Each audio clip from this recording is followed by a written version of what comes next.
Numri më i madh i pacientëve të prekur nga kanceri janë duhanpirësit, thekson mjeku Igor Gjikovski në një prononcim për televizionin Shenja. Ai shpjegon se pirja e duhanit në përditshmëri ndikon drejt për drejt në rritjen e rasteve me sëmundje malinje. Sipas tij, është në rritje edhe numri i pacientëve të diagnostikuar me kancer në mushkëri, i cili arrin rreth 600 deri në 700 raste të reja brenda çdo viti. Од кои најголем дел од тие се во поодмината фаза, што значи се иноперабилни, не може да се изврши хируршка интервенција кај нив.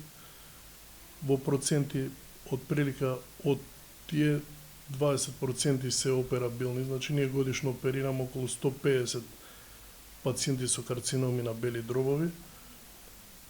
Меѓутоа, најбитно е што бројката секоја година се зголемува и ние сме соочени со голем наплив на пациенти, како ние, така и pulmologia. Sipas Gjikovskit, nuk ekziston nivel i sigurt i konsumimit të duhanit, ndaj alternativa më e mirë sipas tij është që ai të shmanget plotësisht. Mjeku thotë se me shmangjen e duhanit në mënyrë automatike do të ulej edhe përqindja e pacientëve të prekur nga sëmundjet malinje apo atyre kardiologjike, prandaj thotë se është koha që të miratohet ligji për mbrojtje nga duhani.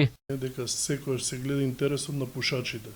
Мислам дека е време да се стави здравието пред се и интересот и на непушачите.